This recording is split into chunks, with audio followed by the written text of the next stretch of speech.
You're listening to the Pace Radio Network here at paceradio.net.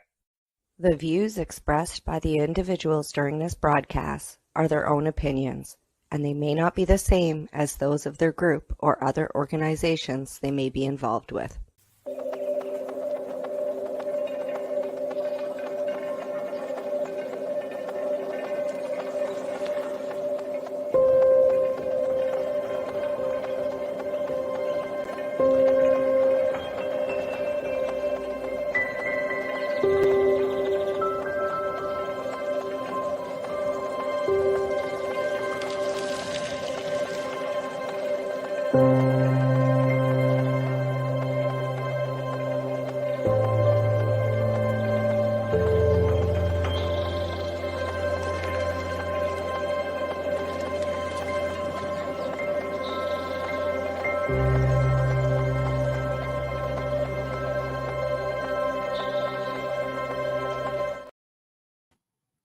Hello and welcome back to the Integration Station. I'm Naturally Ashley, your host, and I'm here with a really cool guest. We're going to be talking about really just something that we're both passionate about, and that is the war on drugs. So I'm going to bring Nicole Karni up here now, and we can get into, I guess, an introduction and all that kind of good stuff. Hey, Nicole. Welcome. Hi, how are you? Thanks so much for having me. I'm so excited to be here. I can't wait. Yeah, I got so excited that I just literally knocked something down off of my desk. That's kind of excitement. I had to set up in my son's room today because there's other people here, and this was like the quietest place. So I hope it actually works out for the duration of this show, which I'm really excited about. And today's topic is really on the war of drugs. But before we even get into that, Nicole, I'd love to just hear your story. What brought you, to this place of having a passion about the war on drugs? So it started with cannabis, where it always starts. Smoked it, loved it. I'm like, I got to get into this. I lived in Arizona. So right when I graduated high school, that's when California finally passed their first sort of legalization laws on medicinal marijuana. So I feel like, because it's the West Coast, it kind of just trickles in. And from there, it kind of just took off. I was really into marijuana, wanting to make sure it was legal. I wanted to make sure that people, were growing it. So I got involved locally here in Florida with some groups that, were trying to petition. They're still trying to petition to get it on our ballots for recreation. Thank God we made it into the 21st century. At least we can have it medicinally.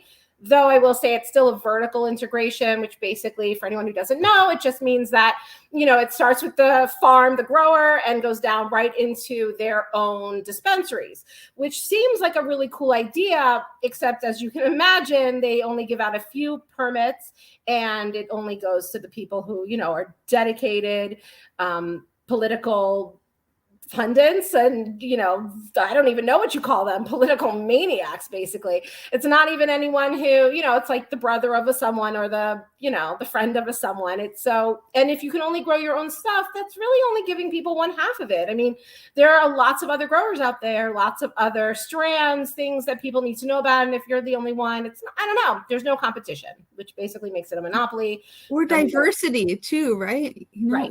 We need the diversity in our food. Grocery stores get so boring to me. Right.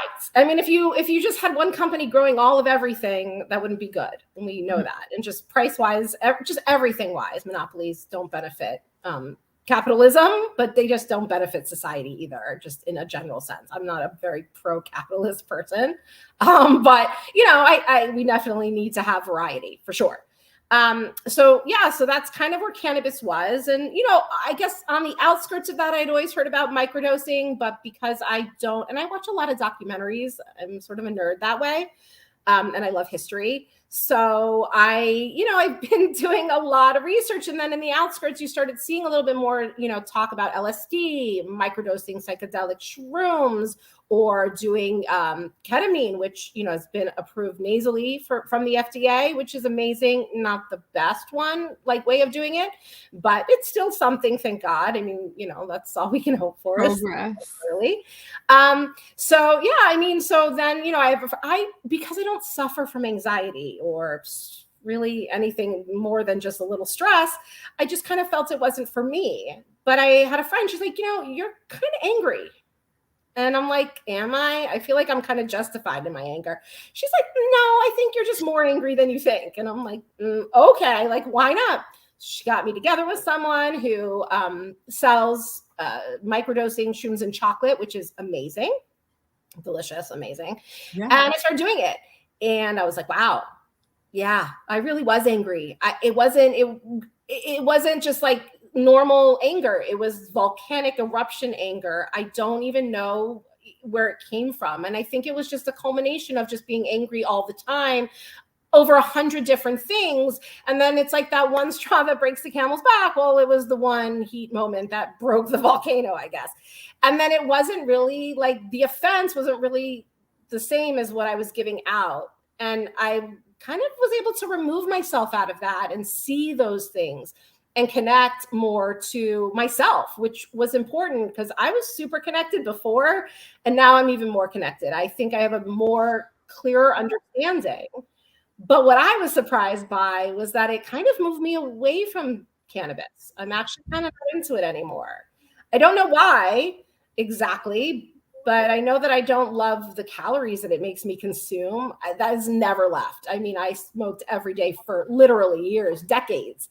And that hunger, even the way I got high, even how high I was, never changed, which is remarkable, I think, in a substance, because I feel like it's the one that you don't need to do more to feel that same level. I never have.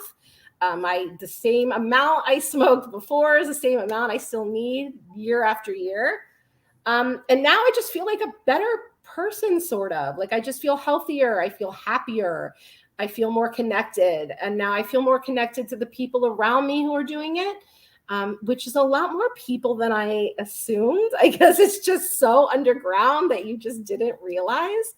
Yeah. And it's made me really like want to do more and more for society in general, more for the people that I love, but just for everyone. And this war on drugs is not working. It's over 50 years. Like the official like sentence of war on drugs has been over 50 years. We've spent over $1 trillion doing absolutely nothing but jailing poor people, typically people of color, which is just revolting, over offenses that really usually non-violent.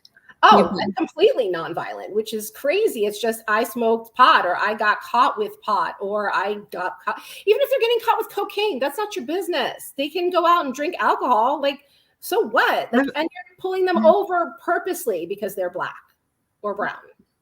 We're from Canada. I've gotten in trouble for cannabis twice this year. Wow. Yeah. Once in Canada or on the border into Canada, which is crazy because it's legal in Vermont and in Canada. I forgot that it was even in there. It was for my menstruation, an oil, and I didn't declare it. And also a neighbor put some homegrown, and like I wasn't even thinking about it because it wasn't what I was smoking. I didn't smoke that day. Like my mind just wasn't there. I was just like, I have to get my son home, because he had been bit by a tick and he wasn't feeling well. So I was just worried, and I'm like, I'll get to my Canadian doctor. And I ended up, we were there for hours, and that's what they got me for. And if it was alcohol, they would have let me keep it. It's just so crazy. And it was legal everywhere. So like, what was the point? And then also in Ohio earlier this year, because it is still illegal there, and driving through the states is like this passed though yesterday was their big election day. They did.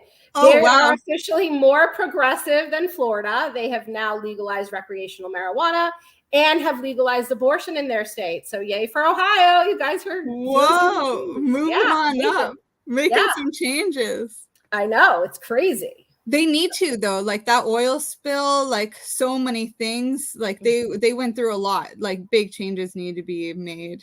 And that one was really crazy. I think it was just I was Canadian, like an easy target, and they could get like it's a money grab, really. Yeah. But both times included my son. Like that's a scary thing. It's a plant in the freaking ground.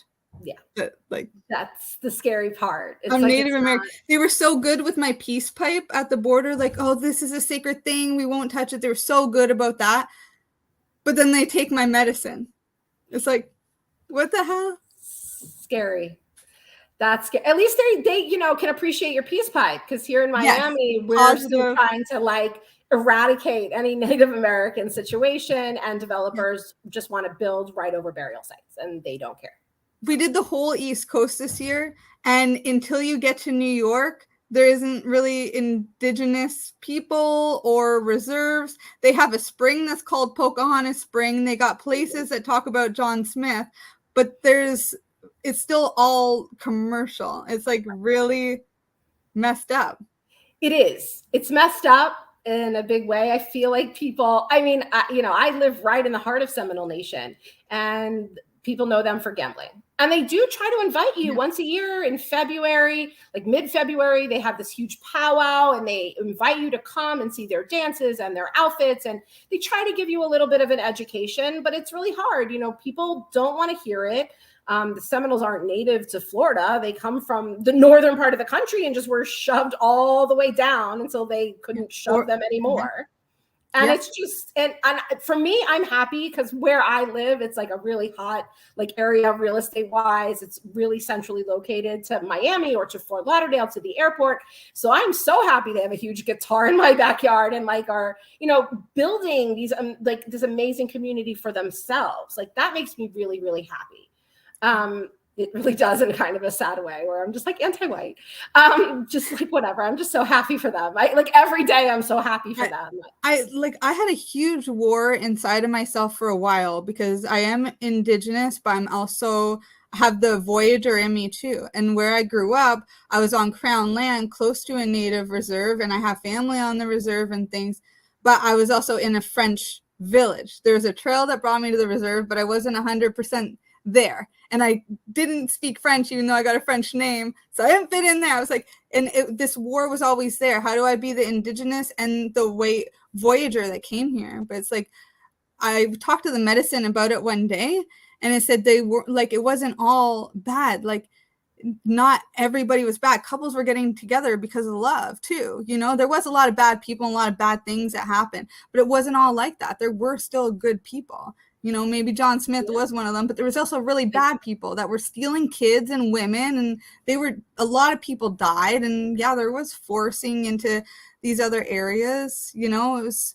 crazy, but they are so giving on the reserve. When I got busted in Ohio, it was because I was at a native reserve in New York. I put $25 of gas into my van, and they gave me a free joint, and they're like, yeah, come back anytime you do that. And they just like giving me free weed. I'm like, okay. And I did go back, and then and I bought weed from them, and they gave me extras. I was like, oh wow. I was like, it's just so great. But then I got busted in Ohio right next door. It's like a Chicago mix of popcorn. You don't know what you're getting in the States, but it's nice to know that things are changing. I love how you call them voyagers and not colonizers. I, fully come from a colonizer. My mom's from England. Can't be any more colonizing than that. And my dad, a few generations, but Poland. So they weren't big colonizers. But I mean, still, it can't get any whiter. You literally cannot. The Polish went through a whole bunch too, though. Like oppression is in everybody, and I think when we can remember that and own that, it doesn't have to, it's not about color anymore. It's about who bleeds red. We all bleed red, and that includes the animals. We're all people. I mean, we're all just St. John's wort flowers. We're all earthlings, and we need to start realizing it because it's getting scary. I mean, it really is. And I mean, I don't want to be too controversial, but I'm also Jewish, and holy crap. Yeah. It's like the things that I see, it's like, oh my God. And it reminds me of that time. I love looking up World War II stuff. And I'm like, oh my God, how does nobody else see it? I had a really good history teacher. I skipped much in school, but I loved my history teacher. I love that class. And I love the World War II kind of stuff. And so much in history. I'm glad you and I have that in common. But back to you. What were you going to say? Sorry. No, I mean, for a country that is like the most surveilled country in the world, The fact that they held a festival close to Gaza, the fact that they didn't see them coming, the fact that they were driving in bulldozers that go, 5 miles an hour? I mean, I don't drive a bulldozer. I don't know. But I mean, they don't look very fast. I know that. So it's like, why? And then you look around. I do a lot of why questioning too with my medicine. And I look around and what I see is profiteering. It just is. We are in a huge recession worldwide. I think it's a silent depression. It really is. It's silent because I feel like everyone thinks that everyone else is doing better than they are, and they're the only ones. I don't think they realize that social media is just a bunch of fake bullshit. Yeah. I mean, it is. Even on my social media, I mean, my personal social media, I use filters, I use cropping, I use something that looks pretty. Of course, it's pictures. Like, don't you want it to look pretty? But that's not real life. I mean, if I showed you what, my laundry room looks like half the day, or the mess that is my bedroom, you'd be like, this girl needs like something, it's not beautiful. You know what I mean? Of course, you're showing the best version of yourself. No one's showing the worst version of themselves. No one wants to see what I look like when I'm having one of my volcano eruptions. Believe me, you don't want to be in that path. But, they see me smiling and friendly, and it's like, there's like, I'm mean too. There's like a very mean person who lives inside of me that I don't love her, but she's there. I'm a Libra. You got to have the balance. Mm-hmm. But what can you do? But you show that. But when you show that and everyone sees, they think it's reality. Somewhere along the line, people forgot that the screen is not reality, and it's very scary. It's very scary. That's why I really try to get out and I know it's my truth. I get it, but it really is like the truth. I'm trying to give out facts, not just my opinion. The war on drugs did have a start date. That's a real thing. I mean, but you can go backwards, and it really is just about whatever poor person or whatever darker skinned person they wanted to come after. So it started, even in the Civil War, they were hooking them and they weren't purposely trying to hook them to morphine. They were trying to make them feel better. They had their limbs blown off and whatever. But, it starts there with addiction, and then PTSD, things we didn't talk about, they didn't know about. And you send those people back home. They've just been to war. They've watched their friends be murdered. They've watched their brothers, their families, whatever. Or God forbid, they lived in the South where everything was just destroyed. And again, slavery sucks. We know that.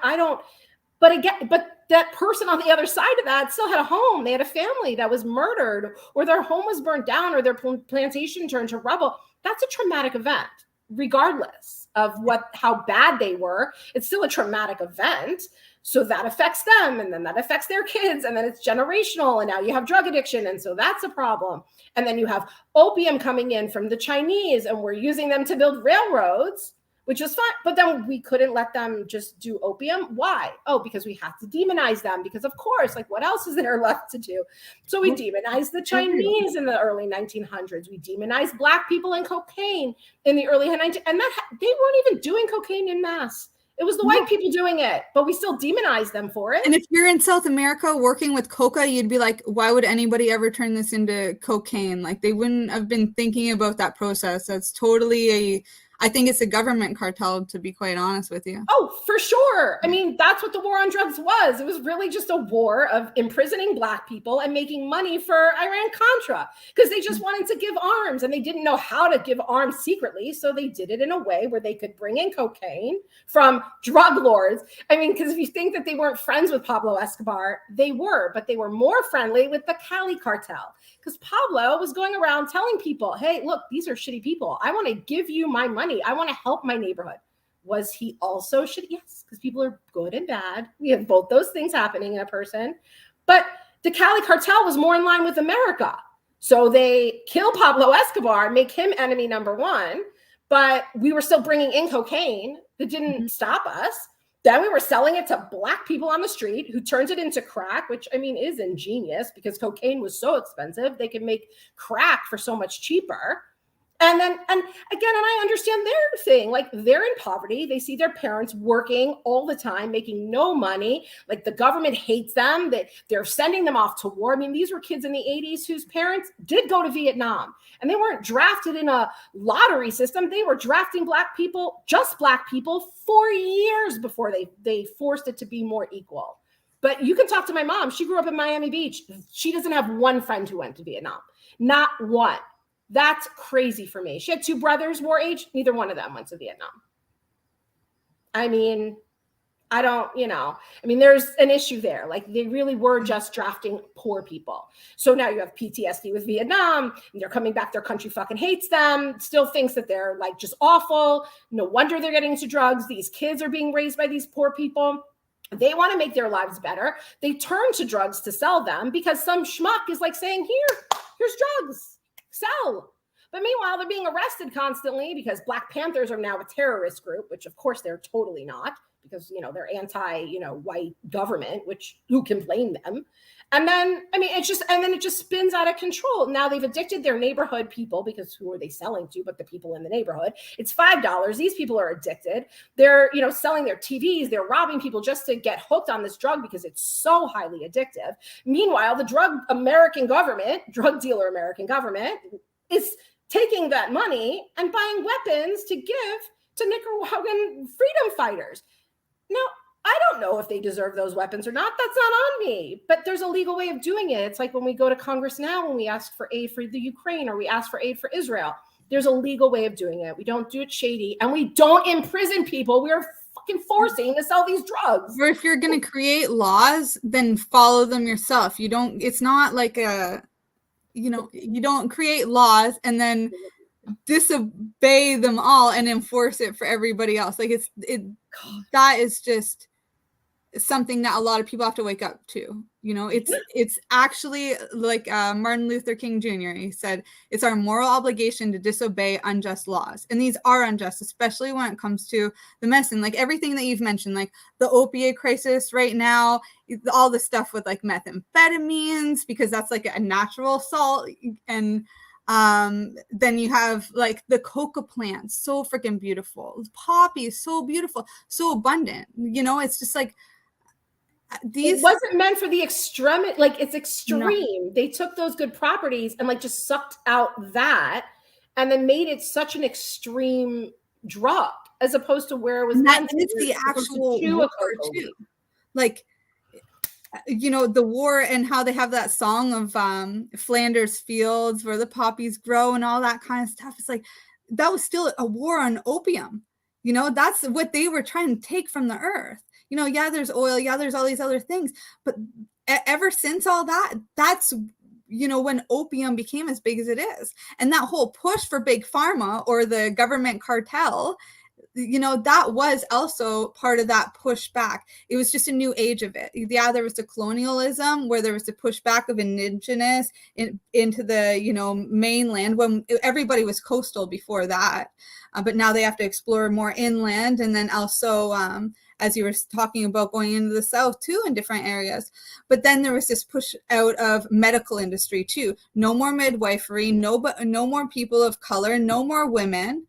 And, and then witches. All these, no more witches. And then all of this other stuff happens where a pharmaceutical industry becomes what it is. And, that's what runs the board of directors. That's what runs a lot of the media. There's so much funding that comes from that. And the reason why they're in so much control is because it's connected to the government cartel. Why are we playing this game when we could be putting our energy into personal freedom, into an actual legacy? Start today. It didn't start in 1971. William Randolph Hearst was all about anti-drug because of hemp and paper, and DuPont because of hemp and his nylon, and the way that they, invested in these companies. And then they have senators in their payroll so that they can get these laws passed.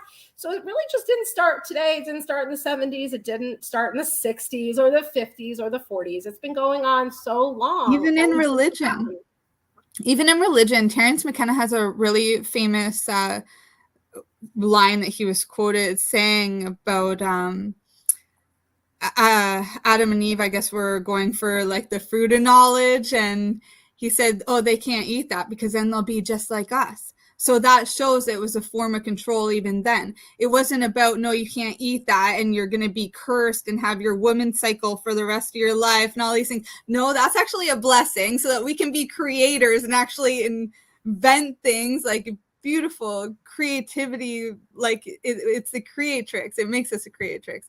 But so it wasn't a punishment. But also on top of that, it's like it's showing that it's something that we were being oppressed from. You know, there was this whole other world where we could be gods, where we all were. Like, why was there this division? I love a lot of the Sumerian text stuff and those really old stories too, because they go into it as well. Yeah. Oh my God. Me too. I am all about Zachariah Sitchin. Ancient Aliens is actually coming here next week. They're having like a thing that I'm going to because, again, so nerdy. It's true. And there's nothing more non-godlike than to tell someone you can't do something or we're better than you are. You have to come and give us offerings. You have to, I mean, when you hear that we were basically created to be slaves, that sounds like a man. That sounds like the most human thing I can think of. And of course, maybe they weren't. They came from wherever they came from and they were a different, whatever they call themselves. It doesn't matter. But yeah, there is that sense of like this constant control. We can't let them know what we know. We can't let them do the Tower of Babel, scattering everyone across the earth with different languages to make it harder for us to connect to each other. Because there's nothing more powerful than the idea, like, to connect to everyone. They don't want that. They're happy that, you know, India is a far off place where you don't speak any of Hindi. Of course they love that, because then you can't connect to those people. It's harder to connect to those people. Not that you can't, but it's harder. It's harder to connect to someone who speaks Spanish if you only speak English. Of course it is. And then unless you're using psychedelics, then you work on the universal langue. Exactly. I do not speak very much Spanish. Like the phrases that I learned was fucking bueno, which is still half English, but one of my favorite lines, and also bathroom, which is baño, and sounds very similar. Yes. Yeah. So I didn't learn like too much. I mean, there's more to it than that, but a lot of my journey down there was universal language or finding the people, like new ways of communicating. And it was very beautiful. I felt more connected in those situations than anything else. One of my favorite memories is actually being in Ecuador. There's so many memories, but this is just one of them. Being in Ecuador, and I was just jumping in the waves, the warmest ocean waves, and they were big and like just everything and so warm, and I could just feel it encompassing me in this beautiful energy, and I was like jumping them and just playing, like my inner child was coming out, and other people started coming in and joining me, and everybody was just feeling it, and that's connection. You know, when I think about connection, that's the energy that I want to feel, is stuff like that. Yeah, and it's that true. doesn't happen on cell phones, the thing that they invented that's actually like a black mirror. You know, that it is. I mean, it really is a mirror. I think that, yeah. And it's the world's biggest hate speech, thing I've ever witnessed. I mean, oh my God. Biggest addiction. We're talking about opiates and things like that, but the biggest addiction that nobody's really talking about is overconsumption, and specifically when it comes to tech. But also sugar and all kinds of other things too. Oh, right. I know. Like no one's addicted to sugar or corn syrup. It's in everything. Everything. It's so hard. It's so hard. Oh, it's so hard. I mean, even for me, I did a fast. I wanted to watch Limitless with Thor. I'm sure he has a real name, but I just know him as Thor. He's a really cute Australian boy. And, whatever. Gorgeous. And he did it for 4 days. He's hot. He's married to some other hottie. And that's lovely for them. But meanwhile, he did it for 4 days of fast. It was, whatever. And it's a great show. I think you should watch it. But I was like, I could fucking do 4 days. What does he think he is, Thor, and do this? Okay, so I couldn't do 4 days. It was a bit much. I did 2. But my addiction to sugar became so much less. But my taste came back in my mouth. I was like, look at this. I can actually taste food now. Like, it's not just... But it's also just the shoving in the food constantly. We don't just sit and enjoy anything. It's like on to the next, on to the next, on to the next. Grab and go, grab and go. You can't sit, breathe. Holy crap, take a breath even. Just take it in. Oh my God. So people need a lot more namaste in their life. They really just do. A lot more. Oh, on this note, I'm going to share our sponsors, but I'll leave you guys all with something that I wasn't even aware that a lot of people didn't know, but I'm learning more often, and that is that namaste actually means that you honor the parts of you that are in the other person. So it's all about connection. I honor the part of you that's just like me. Exactly. So, I'm going to share sponsors now. We can honor them and their work as well, and you guys can, soak in some of the stuff that we've just been discussing. We'll have Nicole right back. See you guys soon. We are people advocating cannabis education here at paceradio.net. Limestone City Hydroponics is Kingston, Ontario's hydroponics shop. Take your growing to the next level and create the optimal environment with a tent kit, or maximize your yield with an ebb and flow flood table kit. Either way, Limestone City Hydroponics has more sizes and options to fit your needs. Are you looking for the power of the sun that adapts to your budget? Then look no further, as they have professional grow lighting. They have indoor grow systems that are easy and cost effective, with many options to fit your living space and lifestyle. Cultivate your growing potential. We have everything you need to succeed. And if you can't make it to the store, they offer local delivery to the greater Kingston area. Remember, when you're looking for experts to help you grow, then look no further than the locally owned Limestone City Hydroponics, 105 Sunderland Drive in Kingston, Ontario. Call them at 613-548-0420. Are you a cannabis content creator? Are you looking for a place to have your content seen? If you answer yes to both questions, then you need to check out cbgtv.com. CBG TV, broadcasting to a worldwide audience. Find us at cbgtv.com. Enjoy the buzz of legalization with Campbellford Lifestyle Shop. From lights to plant nutrients, books, consumption accessories, and more, we've got all your basics to grow or consume cannabis. Visit our info center or take a look at our piercing services and body jewelry, now available in-store through Campbellford Lifestyle Shop, 17 Bridge Street West, Campbellford.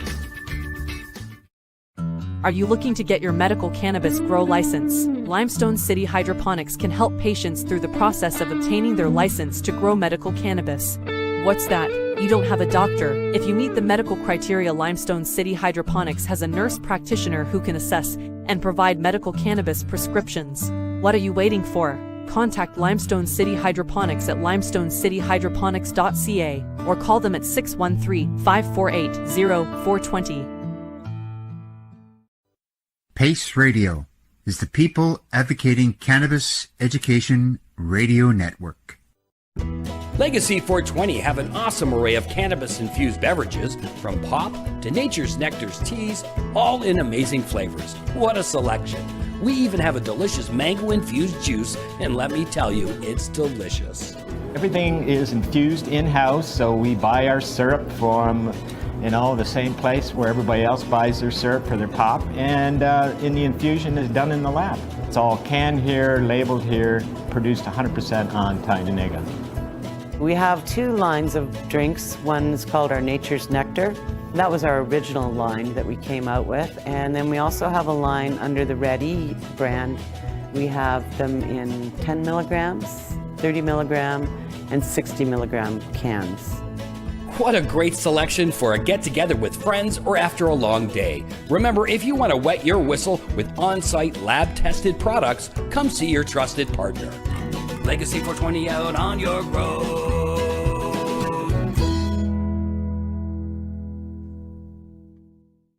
You're listening to the Pace Radio Network here at paceradio.net. Hello and welcome back, you beautiful souls. I've got Nicole Karni here, and we've been talking about some history, the war on drugs, and some, just psychedelic experiences, travel experiences, all that kind of stuff. So, Nicole, where do you want to go with this? We got about 30 minutes. Like, what's the big thing that really comes up for you? What's the big thing that you're passionate about when it comes to the war on drugs? Ending it. I feel like ending it is my big passion. I'm tired. We need to release every person who's in drugs in jail for drug, either whether it's drug selling, drug possession, or drug addiction. Addiction is about mass release. Yeah, just a mass release. I don't see why not. I mean, Yeah. other than like these jails won't be making money, which isn't really my concern. A lot of them are private, where you guys are in the States. Ours are government, but you know, we're very social. Florida's big on that. Florida likes to have their private prisons. We were jailing a bunch of children for a long time there, and just holding them. It was pretty sickening, actually. So yeah, I'm just all about just releasing them. Maybe, okay, we'll start with the drug users and the addicts. You know, okay, selling, maybe that's a little bit more of a crime. Really, but whatever. So we can do a slower. Maybe do a certain amount. But I say, like, even then, it's like, you're just a business owner. Yeah, you're just a business owner and you were successful.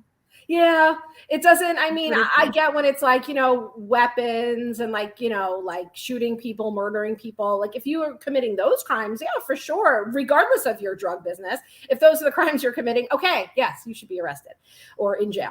But when you're just catching them because they had, you know, more than whatever they determine is like the legal amount for, you know, possession versus distribution. Or residue. Yeah. You know, that was a thing. How do you get in trouble for that? I don't know how you get in trouble for half these things. And there's no, I mean, not that I'm like amazing and don't do what I do, kids, but like I've, you know, smoked pot in my car. I've had it in my car. There's no way police didn't smell when they pulled me over for a speeding ticket. I didn't get arrested. They didn't even question me. You know, I smiled at them, got my speeding ticket, and that was the end of it. So it's just so ridiculous because it's just not about what they say it is. It's not a war on drugs. It's a war on poverty. It's a war on brown people, black people, or anyone they can basically bully into submission. And it's kind of just fucked up. And I don't know if I can say that here, but it kind of is. Oh, yeah, you can definitely say that here. Because that's another one of those things they love to tell us. You have free speech, but you can't say certain things. Oh, you could be censored, deleted. It's like, I can't. And I think another big thing is like vote, people. Let's get out. You need to register. If you're going to be 18 by next year's election, which is November 7th, 2024, you need to get out and register now. You have to be a registered voter in order to vote. Get it done. It depends on you. Your vote does count. Do not listen when they say it doesn't. The voting count. Like, I mean, if our votes do count, like, does it actually count playing in that system though? Like, I think coming from it does. I mean, when we only have 20%, who are the candidates? Are we putting the candidates out and saying, "Hey, I like my neighbor. I think that this person is going to be really good for it." We're not putting people up. It's that people are getting put up, or that they study and have to follow this certain guideline to jump in some hoops to get there themselves. Right. So in order to be on a presidential ballot, I know because I looked into this because I so wanted to run for president. You have to it's all kinds of craziness happening. Why not? Shit, look at all these people. I totally could do a better job. It's hard because you have to be, if you're not with one of the political parties, then in order to get, you need to be even put on your ballot for every state. So each individual state, you need like 200,000 votes just for that. So 200,000 people need to say, yes, we want you to be on the ballot. These people probably wouldn't even get that, but because they're a Democrat or because they're a Republican or even because they're part of the Green Party or the Independents, that's a party that's already been legitimized when you register to vote. So they don't need you to go out and get those 200,000 because they've already obtained them. They're a legit party, but they don't put out anyone I would vote for. I'm tired of voting for the lesser of two evils. That's not a choice. How about a psycho not party? Like, I just feel like everybody would want to party. We'd invite Ludacris in the game. I agree. Like, yes. Anything we can do. It does, but it does matter. Like, if you're not even registering to vote, if you're not voting, I mean, at least show by some majority. I mean, it's not majority by population. It's just majority based on the people who vote. And it's not enough. 23% turnout in Miami-Dade this yesterday. 23%? How is that even logic? I mean, they're not all illegal immigrants. I mean, they can vote. I mean, they're not all criminals, and by the way, in Florida, felons are supposed to still be allowed to vote because we passed that law, but our schmuck governor hasn't signed it into law. So he's busy running for president, can't even pass the laws that we want him to. Like, just sign it. He's so busy banning books. I don't. Also, by the way, go to your Oh yeah, that was one. This guy was banned. Dr. Seuss. Oh, Dr. Seuss, he was. That's a scary situation. I mean, oh yeah. It's just crazy. I mean, To Kill a Mockingbird, that is not a stop. I mean, stop. These are books that have been out forever. Like, you need to learn to read. You need to learn to read things that are just not sunshine and happiness, that are offensive for you. I mean, Mark Twain couldn't be any more offensive. Oh, I mean, Mark Twain is. But his books are quotes. amazing. Yeah. Oh, and the stories are amazing. I mean, you can't help that was the language of the time. That's the point. I know. That's a lot of people to see. A lot of people get upset with me too because I love Napoleon Hill, and entrepreneurs are always like, "Oh, but he wrote that for men," and like, how do you do it? It's like I've got a lot of like male influence in my life, and it's because I don't take it personally. I'm like, history repeats itself, so I'm going for the history. Like, he's the original, you know. I'm like, where was he getting his stuff from? And then I go and I dig there, and it's like it just opened up so much. So yeah, you know, that's what I do. The history does repeat itself because we don't learn, because we're busy banning books.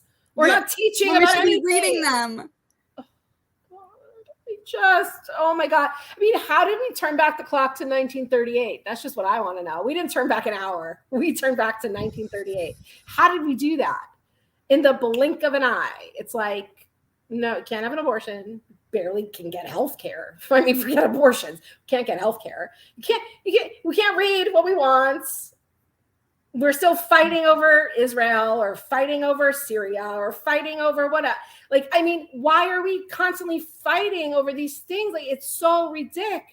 Then how can someone say, I care about the Muslims, but I don't care about Muslims in Syria or Afghanistan or Iraq? What are you talking about? You care about them. You don't care about them. Don't pretend you do, because we know you don't. And I still see that hatred here. I'm sure the people, you know, who have to, you know, cover, you know, not the full on black like burqa, but like just more like covered their hair coverings and whatever. Which, oh, and by the way, some other religions do also, not just Muslims. So calm yourself, people. See if you can educate yourself a little. I'm sure they live in fear too, because why wouldn't they? Because, you know, they don't want people to hate them. They're not even from fucking Gaza. Like, stop. You can't talk about a place you've never been. And war is about profiteering. All war. Profiteering, profiteering, profiteering. That's just what it is. It is a way to make money. It is a way to make sure people who make war machines can get their money, can justify the billions of dollars they get in federal funding every year that they don't need, because we have guns and missiles and tanks and whatever. We have so much of it. We don't even treat the people who are fighting these wars nicely. Like, if that was going to build a better VA hospital or to give them better health care, I'd be all about it. But it's not. So I don't care about another 5,000 missiles or that your plane costs $1 billion. What is that plane for? What do we need that for? The old missiles don't work. People were winning wars with bows and arrows. Bows and arrows, people. We don't need. You're going to win it with love and mushrooms. Yes. Yes. You want to start doing stuff like drop down some shrooms or some bags of weed or ayahuasca. I mean, that's what we should be giving people. Rain ayahuasca, and instead of like the chemtrails, it'd just be like DMT vape.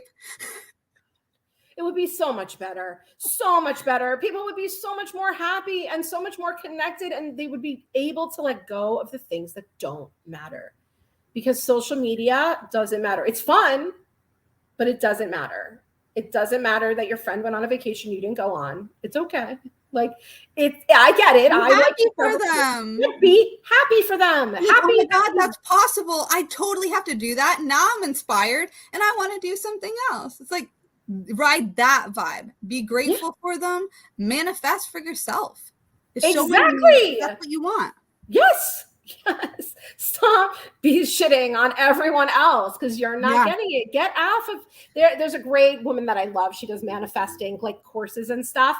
And she talks about being tuned into Shit FM and how you can't manifest in Shit FM. You can't. That's so great. It is so. Oh, she's awesome. She's awesome. You're going to have to text me your stuff. I will. She's amazing. And I mean, you can't, like, if you're not in a vibe that's like positive and free flowing and you're just stuck and like, look at what they have. And it's okay. Like, they can have that. There's plenty to go around. The world is full of abundance. You can have it too. Like, go to a car dealership. It's full of cars. Yours will come to you. Don't worry. Like, it's full. We're full. We're full. Go to Target. We're not running out of paper towels or napkins or tissues or wipes, or there's plenty. It's abundant. And those fears, like, FYI, because I like to follow the money and go down little rabbit holes, I was like, why is everybody trying to sell out of toilet paper and all of that? So all those companies that do toilet paper, napkins, sanitizers, like cotton balls, swabs, like that would be for the needles themselves, they're owned by even gloves, they're owned by very specific companies. And all those companies come back to BlackRock and Vanguard. And yeah, it's all that petroleum. Money. It was a push to control spending is what it was. Oh yeah, absolutely. But then it became a push to now have you spend 10 times more for the product. 3 years ago, that was $1, is now $4. And it's so true about this inflation. Like, it doesn't need to be a silent depression. Like, we really do need to be talking about these things, not out of fear, but out of intelligence and wisdom and understanding, and from like a more innovative standpoint, solution solving kind of mind, a mastermind, if you will. You know, money isn't real. I track all of my money, you know, I do this thing like called money magic, and I like sit there and I'm like, I imagine like how it would be different, and I celebrate my successes, and I do like a money audit, like what felt like shit when I spent money, and like, so I do this. But do you know what I noticed, and what's been making me feel like shit is that when I go over the year stuff, it's double, like full on doubles, and then it doubles again, and then it like, it's crazy. And then I go back and forth between Canada and the States. I spent more time in the States this year, I think, than in Canada. But the going back and forth and being in so many different states, so many different provinces, it's like it's happening everywhere, the inflation. And we may have a couple things a little bit easier right now, but your guys, like when you guys come to groceries, you pay the same amount as we do for our groceries, and your money's worth a lot more. So I'm paying, like, even though our bills have like probably quadrupled over the last 3-4 years, your guys, especially for groceries, because I remember when it used to be less, I'd be like, oh, this is a good deal, this is a good deal. And even though I'm paying in Canadian and I have to spend more of my money, it's like, you guys got it real bad right now. Like, there's something crazy going on, right, and it's happening everywhere. And why don't we talk about it? It has to be.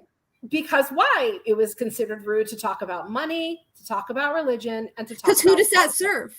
Exactly. Thank you. It serves religion. It serves the dominating culture.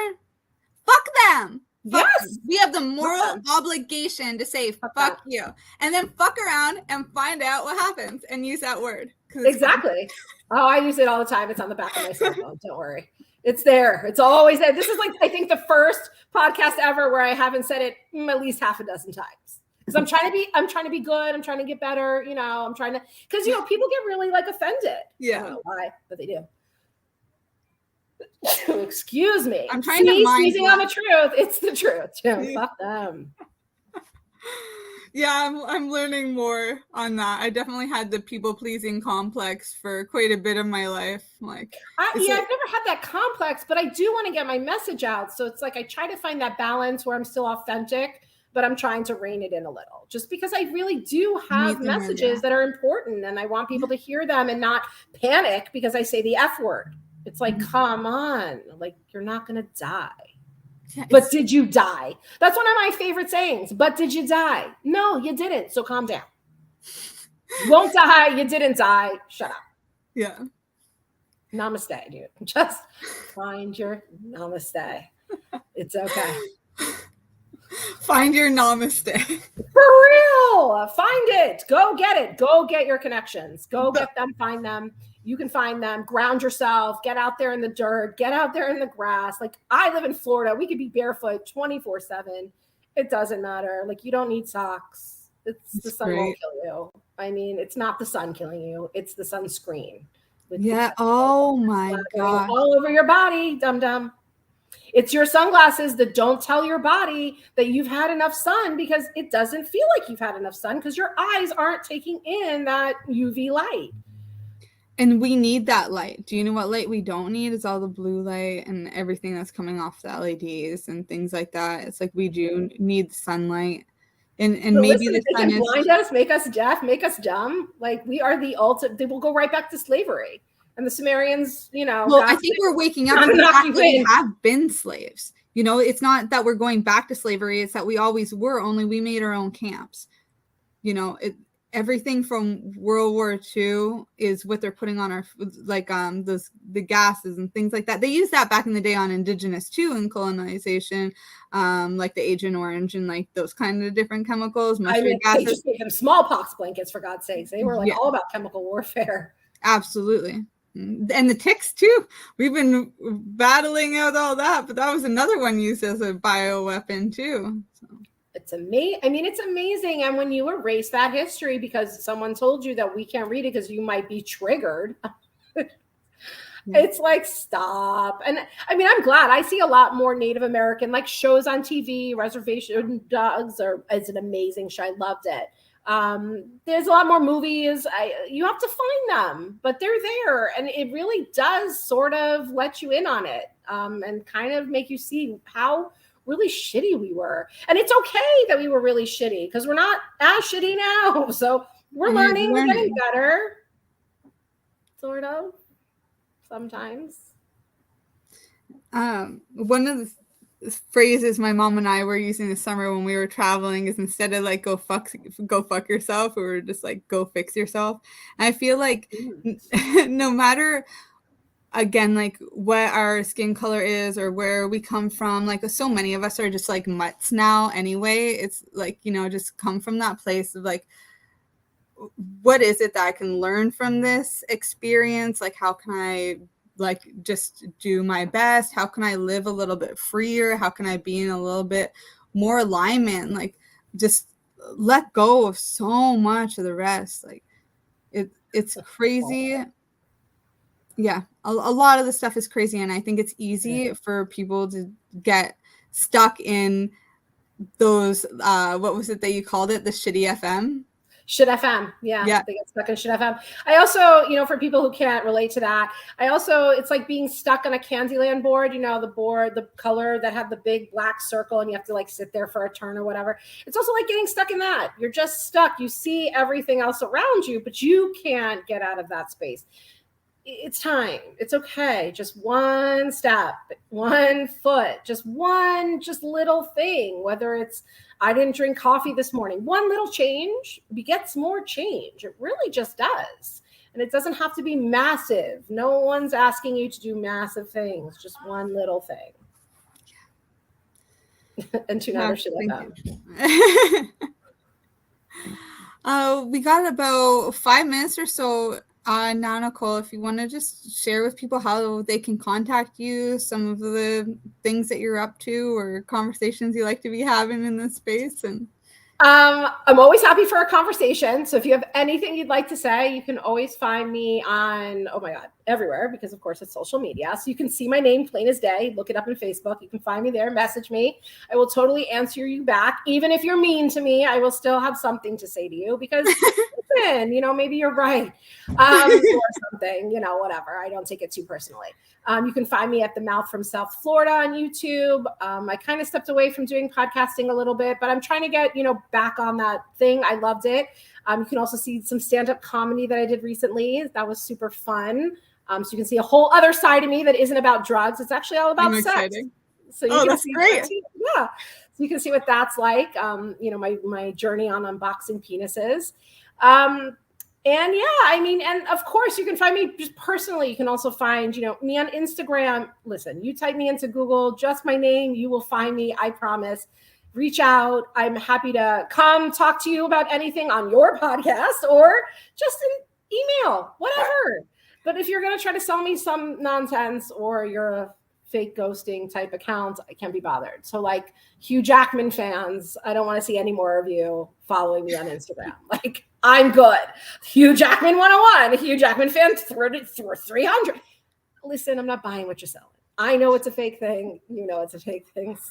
Just oh man, it's so true. Like, I get so many messages in a day and I have to weed through them just to find like the gold. But when I do meet that, like that person that really wants to have a real conversation, I'm like, oh, that's why I'm here. Thank God. Like I get people like yourself. I'm like, thank God there's real people. Oh my God. I know. I started to wonder, is like all of Instagram fake? I mean, for real, because I get messages from men. It's always, men. I don't know. There could be women behind that screen. I don't know. But, pretend men. All the time. Hi, beautiful. How are you? What do you care? Leave me alone. Stop. This is not, no. And then you go to their account because sometimes I'm like, okay, well, maybe it's some legit thing, even though you're calling me beautiful, so it's probably not. And I go to they have like 3 posts. Stop. Like, you're not legit. Leave me alone. Or you can see their followers. And they're, everyone they're following is just some random woman. No, stop. I watched, oh God, I wish I could remember the name of the show. It was also great. It was all about like this reporter was going in and like looking at the drug cartels and looking at, human trafficking and looking at car theft and all these amazing things. I think it's called Trafficked, actually. And it's amazing. And, that's one of the things she shows you is like how they do that. They have these like accounts and get money from you. Oh, I don't have money to give you. So stop. Like, don't even waste it. There's none. So just don't bother me. That's so great. I think we can all learn a little bit from that, just to have that like more positive outlook. I love that you've got that Heyoka style too. I'm really looking forward to your stand-up comedy. I just have a feeling that it's going to resonate. On that, you guys, I really hope you guys reach out to Nicole Karni, the Mouth from the South Florida. And then also we've got your Instagram. What was it again? I'm going to link it below, but it's at COLIE 101878. In case you couldn't guess, that was my birthday. So, because I'm so clever like that.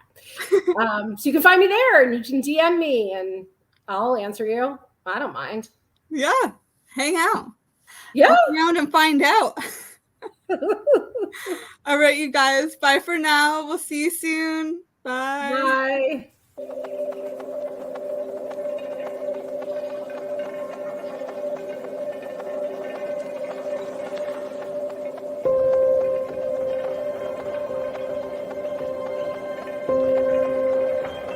You're listening to the Pace Radio Network here at paceradio.net. The opinions of the individuals during this broadcast are their own, and may not be the opinions of their group or other organizations they may be involved with. All medical advice during our broadcast is not a medical opinion and should be checked with your medical physician. When you have a pain that's reached its peak, Legacy for 20, it's so unique. If organic cannabis is what you seek, here's your trusted partner 7 days a week. Suppository salves, vapes and drops, topicals, edibles, infused pop. Just when life seems like it ain't easy, at Legacy 420, enjoy a pop freezy. Lab tested products, make them the GOAT. Legacy 420 out on your road. Legacy 420 in Tyndonega Mohawk territory. Indigenous organic cannabis at its finest. Enjoy the buzz of legalization with Campbellford Lifestyle Shop. From lights to plant nutrients, books, consumption accessories, and more, we've got all your basics to grow or consume cannabis. Visit our info center or take a look at our piercing services and body jewelry, now available in-store through Campbellford Lifestyle Shop, 17 Bridge Street West, Campbellford. Limestone City Hydroponics is Kingston, Ontario's hydroponics shop.